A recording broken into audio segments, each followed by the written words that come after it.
magpapahinga muna at talaga hong sobrang napagod po yung aking katawan. Para ho doon sa mga kapulisan, hindi na po ako magkakaso sa inyo. Humingi rin ho ako ng kapatawaran sa inyo. Kung sa tingin niyo po ay kalabisan at kawalang paggalang yung aking nagawa.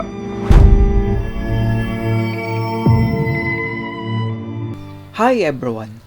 Nakalaya na po si Norman Mangusin dahil sa pag-bail sa kasong unjust vexation. At mukhang matindi ang kanyang pinagdaanan dahil halos maiyak na siya sa kanyang live.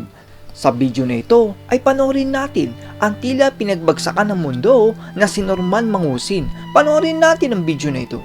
Nagsimula ang video sa pagpapasalamat ni Norman Mangusin sa mga sumuporta sa kanya na tila wala naman. Magandang gabi po sa lahat.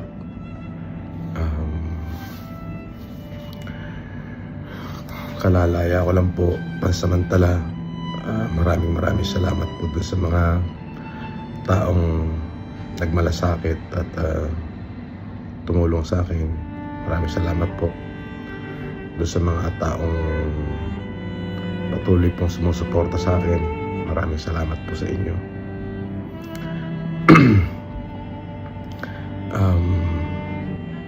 Mukhang nagdadrama dito si Norman Mangusin at masakit daw ang nangyari sa kanya. Pero paano naman yung mga nasaktan na OFW dahil sa kanya? Medyo masakit lamang po yung pangyayari. Siyempre sa parte ng aking mga anak ay talaga pong masakit nga naman po na sa ganong kababaw po lang na kaso ako po ay para pong nahatulan na isang kriminal. Ako po ay may pagkakamali, maaari, at tama naman po yung ginawa nila na ako ay hulihin sapagkat yun naman po ay bahagi ng kanilang trabaho. Ngunit po yung ako naman po ay ipinahiya nila na para bagang tinalupan na ho nila ako ng buhay. Opo, ay sobrang sakit po.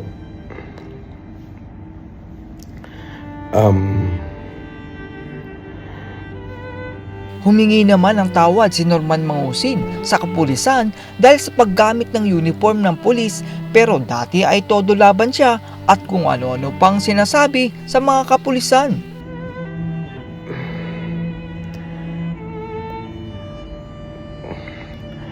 Para ho doon sa mga kapulisan, hindi na po ako magkakaso sa inyo.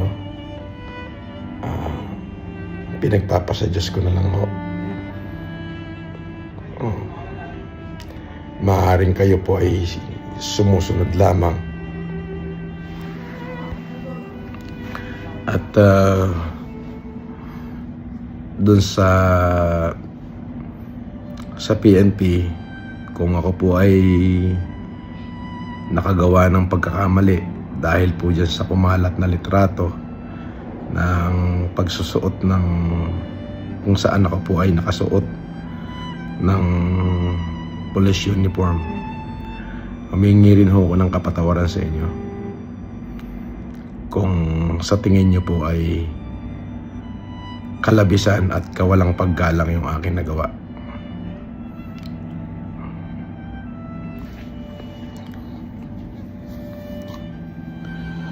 At doon po sa mga patuloy na nagmahal sa akin, maraming salamat po.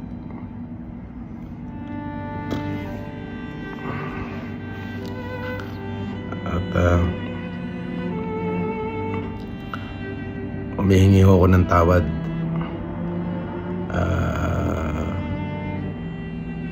sa mga taong na-offend ko. Makikita natin na tila ay iiyak na si Norman Mangusin at hindi na din daw siya magsasampa ng kaso. mahirap hong isuko ang karapatan. Yung karapatang mabuhay. Yung karapatang tratuhin ng tama. Hindi ko siya kayang isuko eh. Salamat din ho dun sa nagsimpatya sa akin. Maraming salamat po. At ulitin ko po, doon po sa mga miyembro ng kapulisan na naging kabahagi ho nung pagpapahiya ho sa akin.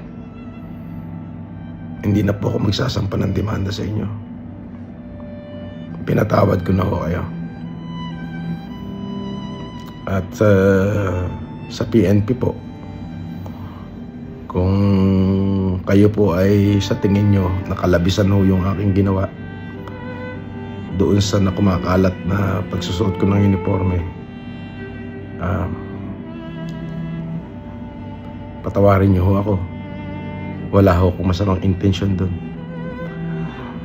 At kung ano man ho yung karampatan na kaso o parusa na ipapataw nyo sa akin, ay haharapin at tatanggapin ko po. Sa huli ay nagpasalamat si Norman Mangusin at magpapahinga muna daw siya. Para sa mga supporter ko, maraming salamat po sa inyo sa pagmamahal ho na pinakita nyo sa akin. Ako muna ho ay magpapahinga muna at talaga hong sobrang napagod po yung aking katawan. At hindi ko ho maipaliwanag yung nararamdaman kong kapaguran. Salamat po sa pagmamahal at pagsuporta. Yung patuloy kayong nandyan para sa akin.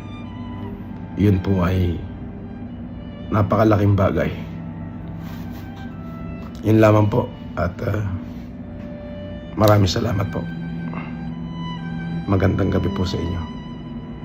At yan po ang tila bumagsak na mundo ni Norman Mangusin. Ang may papayo ko lang sa kanya ay baguhin na niya yung kanyang content.